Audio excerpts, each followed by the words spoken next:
네, 어제에 이어서 오늘 예레미야서 48장을 볼 차례입니다. 예레미야 48장은 하나님께서 모압에 대해서 모압의 심판을 말씀하시는 내용입니다. 우리가 성경에 모압과 암몬 이 두 족속들이 한 번씩 등장을 하는데요. 여러분 아시다시피 아브라함의 조카였던 롯이 딸 둘과 낳은 어떻게 보면 근친상간으로 낳은 자식이죠. 모압과 암몬 그 두 아들이 있는데 그 아들들이 세운 나라가 바로 모압과 암몬입니다. 그래서 이 모압과 암몬은 이스라엘의 회중에 절대 들지 못한다. 성경에 보면 그렇게 나와 있죠. 회중에 들지 못한다. 또 이스라엘의 총회에 들지 못한다. 이 말은 무슨 뜻인가 하면 하나님께서 이스라엘로 인정하시지 않는다는 겁니다. 그러니까 하나님의 선택받은 백성이라고 할 수 없는 사람들이죠. 뭐 이방인과 같은 사람들입니다. 그러나 하나님께서 그 모압을 상당히 어찌 보면 풍요롭게 하시고 그 모압 땅이 굉장히 비옥한 땅입니다. 여러분 성경에 보면 모세가 이제 그 이스라엘 백성들을 이끌고 가나안 땅으로 들어오기 전에 바로 모압 평지에서 이스라엘 백성들을 모아놓고 이제 마지막 고별 연설을 하잖아요. 거기가 바로 모압 평지인데요. 그 모압 평지는 굉장히 비옥한 땅이었습니다. 그래서 외세 침략도 당하지 않고 그러다 보니까 모압이 굉장히 발전을 했죠. 상업도 발전하고 또 사람들이 다 풍요롭게 살았는데요. 그러다 보니까 이 모압이 또 교만해져서 이스라엘 백성들을 많이 괴롭히고 또 힘들게 했습니다. 그 모압에 대한 하나님께서 내리시는 어떤 심판인데요. 자, 48장이 내용이 길기 때문에 47절까지 있습니다. 다 읽지는 못하고요. 여러분들은 꼭 다 읽어보시기 바랍니다. 읽어보시기 바라고요. 제가 중요한 부분만 읽고 넘어가도록 하겠습니다. 48장 1절을 보겠습니다. 모압에 관한 것이라 만군의 여호와 이스라엘의 하나님께서 이와 같이 말씀하시되 오호라 느보여 그가 유린당하였도다. 기랴다임이 수치를 당하여 점령되었고 미스갑이 수치를 당하여 파괴되었으니 모압의 찬송소리가 없어졌도다. 헤스본에서 무리가 그를 해하려고 악을 도모하고 이르기를 와서 그를 끊어서 나라를 이루지 못하게 하자 하는도다. 맏매니어 너도 조용하게 들으니 칼이 너를 뒤쫓아가리라. 자, 여기 계속해서 나오는 그 지명들이 있습니다. 느보, 그 다음에 또 여기 보면 맏맨, 미스갑 이런 다 도시들이죠. 이제 모압의 도시들인데 이런 도시들이 다 이제 심판을 받아서 멸망할 거라는 말씀을 하고 있습니다. 조금 건너뛰어서요. 7절을 보겠습니다. 내가 내 업적과 보물을 의뢰함으로 너도 정복을 당할 것이요 그모스는 그의 제사장들과 고관들과 함께 포로되어 갈 것이라. 자, 여기 그모스라는 말이 나오는데 이 그모스가 뭔가 하면은 바로 우상입니다. 모압 자손들이 섬겼던 우상이죠. 모압과 암몬이 어찌 보면 굉장히 그 우상 숭배가 극심했던 지역이었고 또 모압과 암몬 족속들이 아주 그 우상 숭배자들이었습니다. 모압은 그모스 신을 섬겼고요. 그모스 우상을. 암몬 자손들은 몰렉 신을 섬겼습니다. 여러분 몰렉 우상은 잘 아실 겁니다. 자식을 번제로 바치는 그런 종교적인 악행을 서슴지 않았던 몰렉 신. 그 몰렉 신의 우상을 이제 요시야 왕이 깨트려 버리고 거기를 이제 더럽게 했다. 그 도벳의 사당을 더럽게 했다 이렇게 성경에 기록하고 있는데요. 아무튼 그 모압과 암몬 족속들이 섬겼던 우상 그모스와 몰렉 신을 이스라엘 백성들도 같이 섬겼죠. 그렇기 때문에 하나님께서 그 그모스를 섬기는 모압 자손들을 이제 멸망시키겠다 이렇게 말씀하시는 겁니다. 자, 그 다음에 11절로 넘어가서요. 모압은 젊은 시절부터 평안하고 포로도 되지 아니하였으므로 마치 술이 그 찢기 위에 있고 이 그릇에서 저 그릇으로 옮기지 않음 같아서 그 맛이 남아있고 냄새가 변하지 아니하였도다. 그러므로 여호와께서 말씀하시니라 날이 이르리니 내가 술을 옮겨 담는 사람을 보낼 것이라. 그들이 기울여서 그 그릇을 비게 하고 그 병들을 부수리니 이스라엘의 집이 베델을 의뢰함으로 수치를 당할 것 같이 모압이 그못으로 말미암아 수치를 당하리로다. 자, 여기 참 아주 그 표현이 아주 은유적인 표현을 쓰면서 지금 이 모압 자손들이 나중에 멸망할 당할 거라는 말씀을 하는데, 여기 재밌는 표현이 술이 담겨 있는 그 술이 담겨 있는 그릇, 그 그릇을 다른 그릇으로 옮긴다는 거예요. 다른 그릇으로 옮긴다는 거는 어떤 겁니까? 술이 그 잘 보존돼 있어서 그 술 자체를 누가 건드리지 않아서 잘 술이 익었단 말이죠. 근데 그 술을 다른 그릇으로 옮긴다는 거는 대적자들이 나타나서 이제 그 모압 족속들을 이제 멸망시킨다, 이런 뜻을 갖고 있습니다. 자, 그런데 재밌는 게 13절에 이스라엘의 집이 베델을 의뢰함으로 수치를 당한 것 같이 모압이 그못으로 말미암아 수치를 당할 것이다, 이렇게 말씀하고 있습니다. 여러분, 베델은 어딘지 아시죠? 예, 이스라엘의 북쪽에 있던 베델과 단, 이 베델과 단에 금송아지를 만들어 놓고 거기다 이제 우상을 만들어 놓고 이스라엘 백성들이 거기서 이제 분향을 했죠. 예. 솔로몬 왕 이후에 이제 나라가 분열되잖아요. 북이스라엘과 남유다로 분열이 됩니다. 그때 북이스라엘의 여로보암이, 이제 솔로몬의 신하였던 여로보암이 10지파들을 데리고 나가서 이제 독립을 해서 세운 국가가 이스라엘이잖아요. 그 북이스라엘이 이제 남유다에 있는, 예루살렘에 있는 성전으로 사람들이 자꾸 가면은 민심이 그쪽으로 돌아설까봐 이제 여로보암이 베델과 단에다가 어떻게 보면 우상 상을 세워놓고 거기서 하나님께 분향하면 된다, 이렇게 말했단 말이죠. 그래서 그 베델과 단에서 이제 극심한 우상 숭배가 일어나고 또 종교 혼합주의가 생기게 되는 것입니다. 자, 이스라엘 백성들이 그렇게 베델을 의뢰함으로 수치를 당한 것처럼 모압이 그못으로 말미암아 수치를 당하리라. 결국 우상 숭배했기 때문에 모압도 멸망을 당할 거다, 이 말입니다. 자, 쭉 계속해서 그 모압에 대한 재난을 계속 말하고 있고요.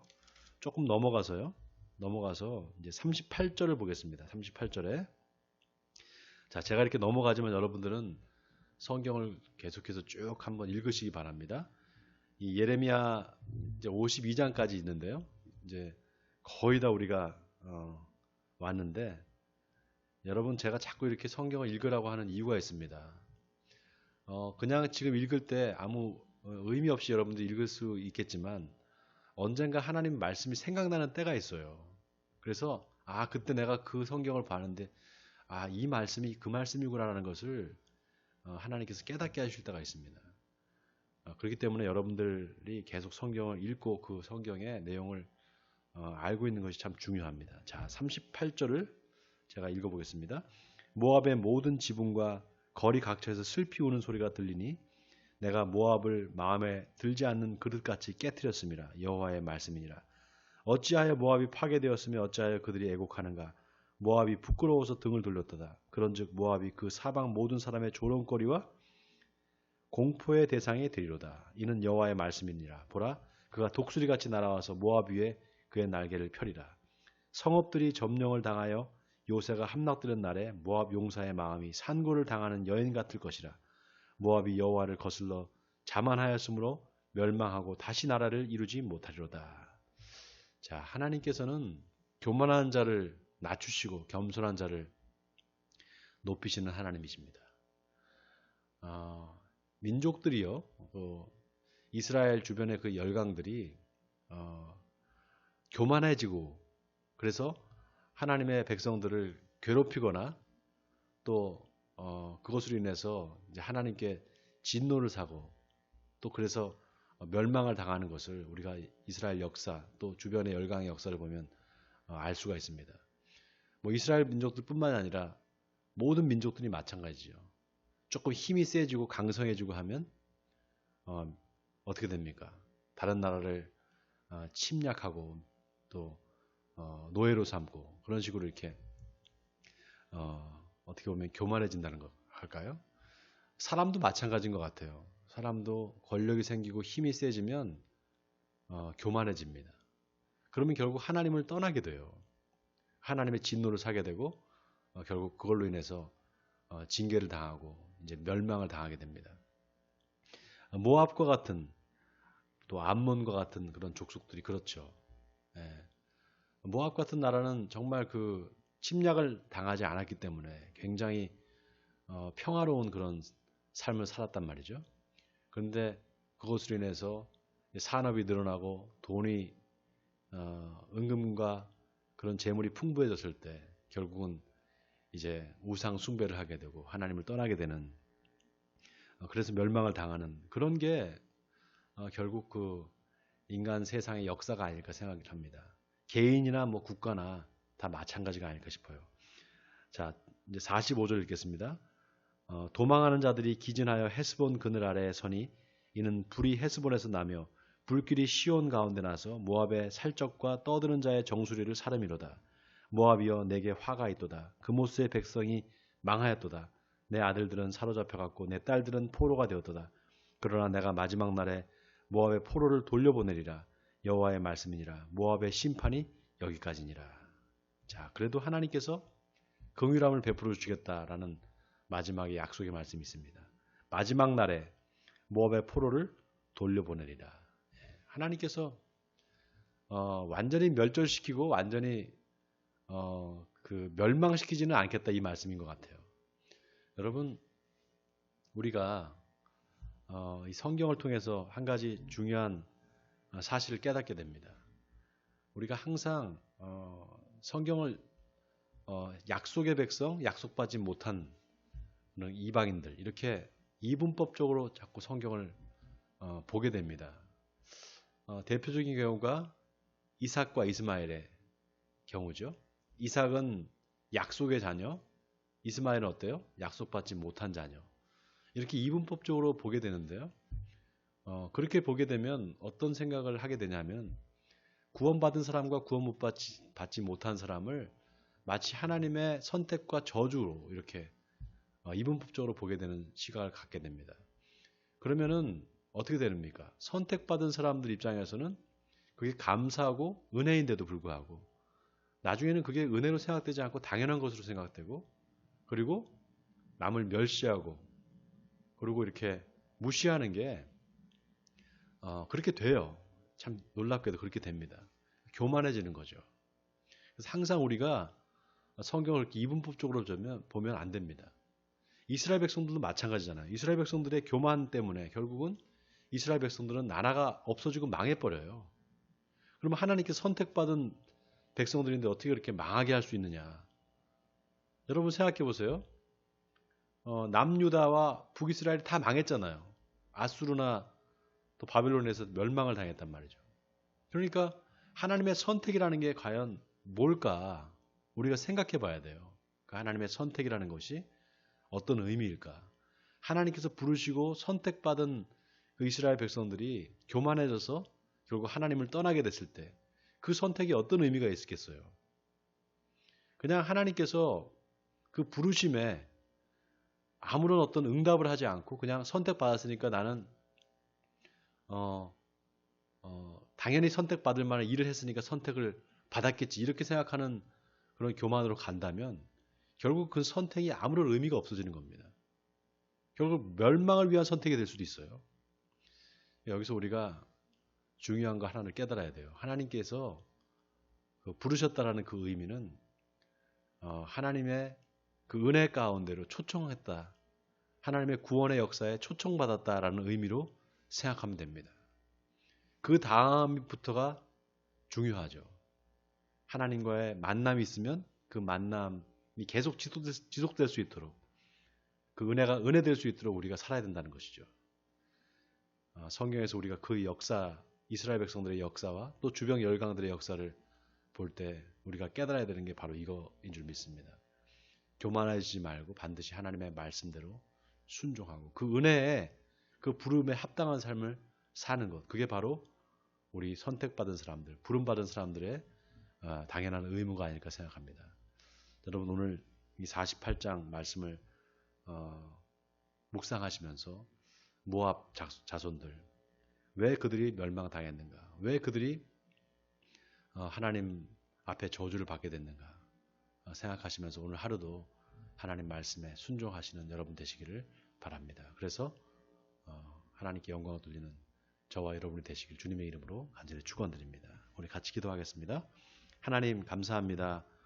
모압 자손들은 평온한 가운데 아무런 전쟁도 겪지 않고 평안하게 살았습니다. 그래서 저들은 은금과 재산이 늘어나고 그래서 교만하여지고 우상 숭배를 함으로 말미암아 하나님께 저주를 받게 되었습니다. 모압과 암몬 자손들로 인해서 이스라엘 백성들도 금오스신과 몰렉신을 섬기는 악행을 저지르게 됩니다. 아버지 하나님, 우리 산업이 늘어나고 재산이 늘어나고 또 평안하게 살 때 우리가 교만해지지 않도록 하나님 늘 우리가 마음의 겸손함을 잃지 않도록 우리의 마음을 주장하여 주시옵시고 우리를 하나님의 은혜에서 떠나지 않도록 우리를 지켜주시기를 간절히 바라고 원합니다. 아버지 하나님, 힘들고 어려운 때는 하나님을 찾지만 은금이 풍부해지고 내 재산이 늘어나고 모든 것이 형통할 때는 하나님을 떠나는 사람들이 있습니다. 어리석은 사람들 되지 않도록 하나님 우리의 믿음을 지켜주시고 또 잘되고 형통할수록 주님께 감사와 찬양과 영광을 올려드리는 우리 모두가 되게 해주옵소서. 이 모든 말씀 우리 주 예수 그리스도 이름으로 기도하옵나이다.